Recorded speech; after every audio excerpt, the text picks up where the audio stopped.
எல்லாருக்கும் வணக்கங்க. காலையில் வந்து ஹெல்த்தியான ஒரு ராகி கூழ் பண்ணலாம். கொஞ்சம் ராகி கூழ் காய்ச்சி வச்சுருக்கேங்க. நமக்கு தேவைங்கிற அளவில் ராகி கூழ் காய்ச்சி வச்சுருக்கிறேன். இதில் வந்து டேட்ஸ், பாதாம், முந்திரி, பிஸ்தா, சீட்ஸ் எல்லாம் கொஞ்சம் தண்ணியில் ஊற வச்சுருக்கேங்க. இதை வந்து கொஞ்சம் பால் ஊற்றி அரைச்சிட்டு இந்த ராகி கூழில் கலந்துடலாம். ரொம்ப ஹெல்த்தியாக இருக்குங்க. குழந்தைங்களுக்குமே காலையில் டைமில் டேஸ்ட்டாகவும் இருக்குது. இந்த டேட்ஸ் எல்லாம் கலந்தனால கொஞ்சம் தேன் கலந்துக்கலாம். குடிக்கிறதுக்கு டேஸ்ட்டாக இருக்குது, சத்தானது. நம்ம இதை அரைச்சி அது கூட கலந்து சாப்பிட்லாங்க. இதெல்லாம் வந்து இந்த மிக்ஸி ஜாரில் அப்படி அரைச்சிடலாங்க.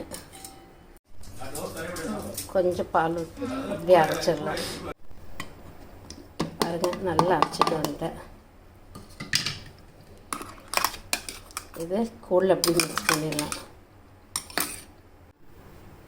இதை வந்து ராகி கூழ் அப்படி மிக்ஸ் பண்ணிடலாங்க. நல்ல ஹெல்த்தியான பிரேக்ஃபாஸ்ட்டுங்க. காலை சமயத்தில் குழந்தைங்களுக்கு இது கொடுத்துட்டு ஸ்கூலுக்கு அப்படியே அனுப்பிடலாம். டேஸ்ட்டாக இருந்தாலும் குடிச்சிருவாங்க. நம்மளுக்கு காலையில் சமயத்தில் இந்த வெயிலுக்கெல்லாம் வந்து நல்ல இதமான சத்தான இந்த கூழ் சாப்பிடுங்க.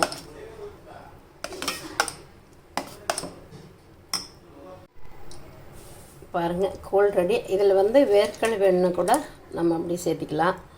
அதில் நட்ஸு, சீட்ஸ் எல்லாம் சேர்த்து இருக்குது. அது ஹெல்த்தியாக இருக்குது. கொஞ்சம் வேர்க்கடலையும் சேர்த்துட்டோன்னா நல்லா கால்சியம் சக்தி, ப்ரோட்டீன் சக்தி, நல்லா சத்தானது. இந்த கிளைமேட்டுக்கு இது நல்ல ஹெல்த்தியாக இருக்குங்க. டேஸ்ட்டு இந்த டேட்ஸ் கீட்ஸ் எல்லாம் சேர்த்துனதுக்கு நல்ல டேஸ்ட்டாக இருக்குங்க. சூப்பராக டேஸ்ட்டாக இருக்குங்க. நீங்களும் காலை சமயத்தில் இப்படி ஈஸியாக டக்குன்னு ஹெல்த்தியான ஒரு கூழ் செஞ்சு சாப்பிடுங்க.